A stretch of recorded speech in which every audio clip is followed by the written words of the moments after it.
ఔజుబిల్లాహిమినషైతానిర్రజీం బిస్మిల్లాహిర్రహమానిర్రహీం. ఇవాళ టాపిక్ జుమ్మా, ఆ రోజు చేయవలసిన పనులు.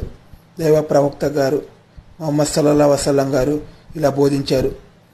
గుసుల్ చేయడం, మంచి దుస్తులు ధరించడం, జుమ్మా నమాజ్ కొరకు మజీద్కి తొందరగా వెళ్ళడం, అక్కడ సఫాలు నిండి ఉంటే ఎక్కడైతే దొరుకుతుందో అక్కడ కూర్చోవడం, ఖుత్బా జాగ్రత్తగా వినడం, సూర్యగాఫ్ చదవడం, ఈతర్ మరియు విస్వాక్ వాడడం, జుమ్మా నమాజ్ కోసం మజీద్కి నడిచి వెళ్ళడం, ఇమాం దగ్గరికి ఎంత వీలైతే అంత దగ్గర కూర్చోవడం, దువా చదవడం. ఈరోజు స్పెషల్ టైం అసర్ మగ్రిబ్ మధ్యలో దువా స్వీకరించబడుతుంది.